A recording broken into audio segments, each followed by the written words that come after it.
Mabuhay Pilipinas at kayo ay nakatutok sa Genius TV, ang official channel natin sa broadcasting. At sa pamagitan ng YouTube na ito ay magsasama-sama tayo sa mga bagay na matututunan natin ngayong araw na ito. At nais kong ibahagi ang salita ng Diyos sapagkat ang ating channel, ang Genius TV, is a religious center for evangelism. At sigon ay following the commandment of our Lord Jesus Christ as we acknowledge and appreciate yung Great Commission in Matthew chapter 28 verse 18 hanggang verse 20. Ay ganito ang ating mapapakinggan, mga kaibigan at mga kapatid sa pananampalataya, sa wikang Tagalog. Lumapit si Jesus at sinabi sa kanila, "Ibinigay na sa akin ang lahat ng kapangyarihan sa langit at sa lupa, kaya't humayo kayo, gawin ninyong alagad ko ang mga tao sa lahat ng mga bansa.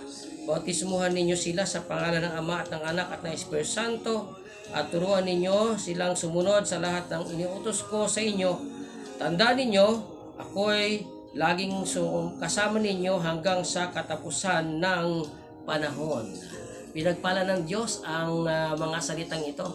Ang pag-uusapan po natin ay hinggil doon sa mga katanungan na tungkol sa tinatawag na bautismo. At ito ay isang malaking katanungan na na-receive natin, na ang sabi ay binabautismuhan yung mga bata, At ano ang sinasabi ng Biblia? What does the Bible says about infant baptism?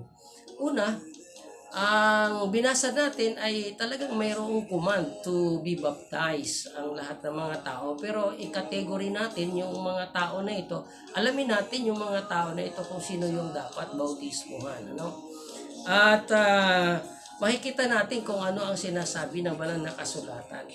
Ang bautismo ay ito po ay mayroong pagkakahulugan, at maraming mga kahulugan sa Biblia ang salitang bautismo. Ang bautismo ay from the Greek word na baptizo, nang ibig sabihin ay to immerse, ang paglubog. At yan po ay isa sa mga dapat nating bigyan ng panahon o ng pansin, yung salitang lubog.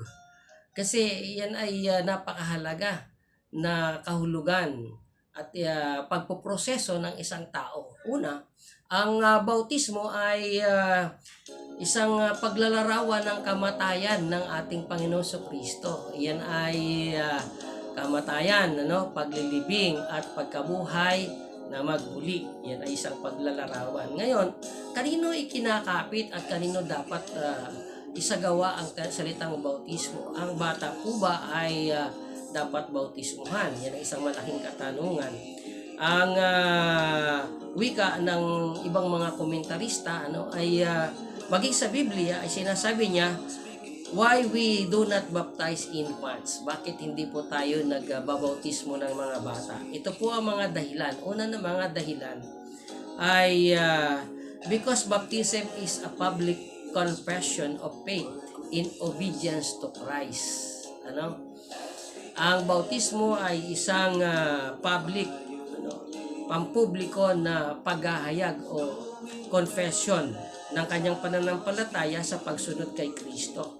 So, meron agad itong inihahatid sa atin na ibig sabihin. Ang ibig sabihin ay kinakailangan na mayroong pananampalataya yung isang taong binabautismuhan, at hindi pwedeng bautismuhan ng walang pananampalataya.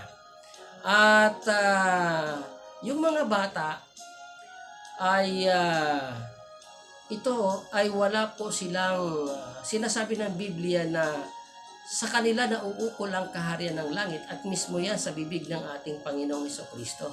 For them such is the kingdom of heaven. Doon sa Matthew chapter 19 verse 13, na para sa kanilang kaharian ng langit. Ngayon, mayroong nagsasabi na ang tao o mga bata ay merong ikang kasalanan.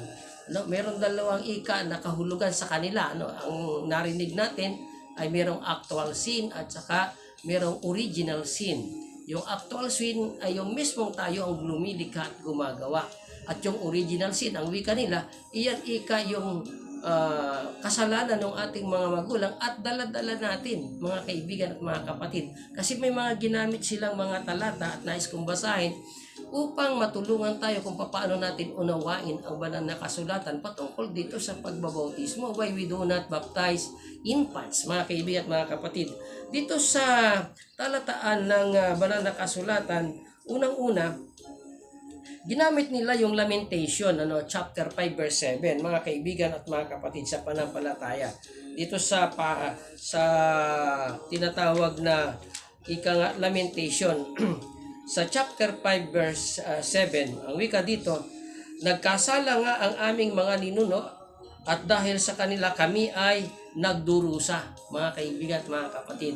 Ang nagkasala dito ay mga ninuno. Ngayon, yung kasalanan ng ating mga ninuno ay epekto hanggang sa atin ngayon. Pero hindi natin minamana yun, kaibigan ko. Yung epekto ng kasalanan ng kanilang mga ninuno. Ang ibig sabihin, ganito, magbigay ko ng halimbawa.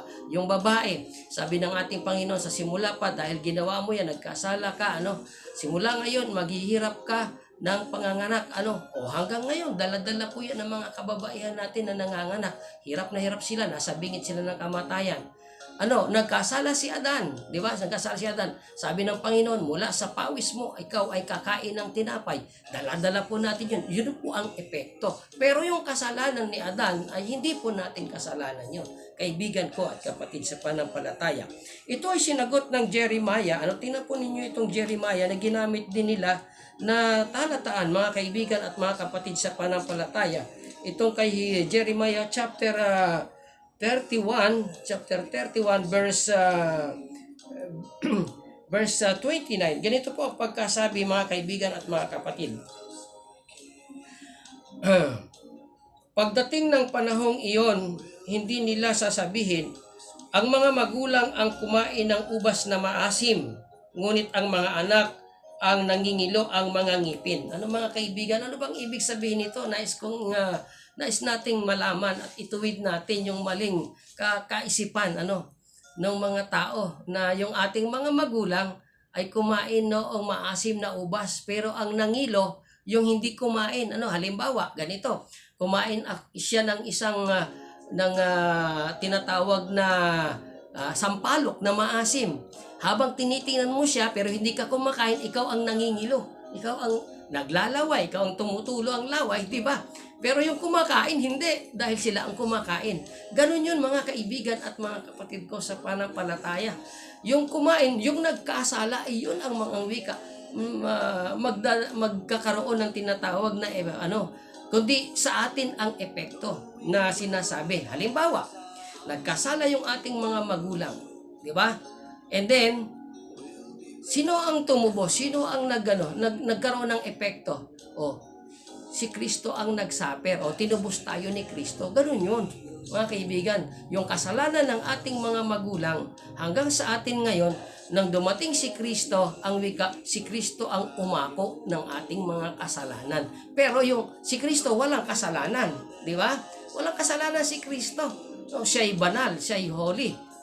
Pero inako niya ang kasalanan ng ating mga magulang. Ganoon yun. Ang ibig sabihin, mga kaibigan, na kumain sila ng maasim na ubas, ay si Kristo ang nangilo. Siya ang nagbata, siya ang naghirap sa atin ng epekto, mga kaibigan at mga kababayan ko. Yan ang sinasabi natin. Kaya ang baptism is a public confession of faith in obedience to Christ. May mga tala sa Biblia katulad ng Gawa 2:41, sabi niya, those who had received His word were baptized. Yung naka-receive, yung nanampalataya, yung naniwala, tinanggap si Kristo, yon ang wika na bautismuhan. Ang bata, pwede ba yan nating sabihin, tinatanggap mo ba si Kristo? Anong malay nun? Wala siyang malay. Di ba? Ang bata, marunong ba siyang magsisi ng kanyang kasalanan? Ang bata, marunong bang manampalataya? Hindi siya marunong. Sila ay holy para sa ating Panginoong Diyos. Dito sa Gawa 8, talata ang 12, ang wika dito, merong preaching dito ng good news sa kingdom ng ating Panginoon in Jesus' name. At they were being baptized, men and women. Ibig sabihin, kinakailangan muna ang pangangaral para magkaroon ka ng panampalataya. Kaya yung bata ay hindi kasama sa tinatawag na pagbabautismo dahil hindi siya marunong manampalataya. Hindi siya marunong kung ano yung nakinig. Yung 8 months old, yung 1 year old, pwede ba yun mga kaibigan at mga kapatid ko? Alam ba niya ang nangyayari? Alam niya ang pagsisisi? Kaya walang kasalanan yung mga bata. Sila'y banal sa Panginoon. Ang ginagawa po natin dyan ay inihahandog natin siya o kaya ay dinedicate natin sila sa Panginoon, kaibigan at kapatid ko, upang ipanalangin sa Panginoon. Kasi according to the law of Moses, dinadala yung mga bata, ang wika, sa templo para ipanalangin. Alright? Ngayon, kailan pumapasok ang kasalanan? Pag marunong na siyang kumilala ng mabuti at masama, saka siya pumapasok yung kasalanan sa isang tao. Kaya yung mga bata, hindi pa naman niya marunong kumilala ng mabuti at masama, wala pong pumapasok na kasalanan sa kanila. Kaya ang wika doon sa Ezekiel chapter 18 verse 20, ang sabi niya, ang nagkasala ay dapat mamatay, ang anak ay di magdadusa dahil sa kasalanan ng ama, at ang ama ay di dapat magdusa sa kasalanan ng anak. Ang matuwid ay mabubuhay, ang wika, mabubuhay dahil sa kanyang pagiging matuwid, at ang masama ay mamamatay sa kanyang kasamaan. Mga kaibigan at mga kapatid sa pananampalataya, yan kung bakit hindi tayo, ang wika, according to the Bible, we do not baptize infants dahil yun ay hindi sila qualified sa hinahanap ng ating ng bautismo, sapagkat ang bautismo ay para sa mga nakapakinig, ang bautismo ay para sa mga makasalanan, kaya ang bata wala po siyang kasalanan, hindi po siya natin binabautismo according to the scripture, sa banal na kasulatan. Magandang araw at pinagpala tayong lahat mga kaibigan at mga kapatid sa pananampalataya.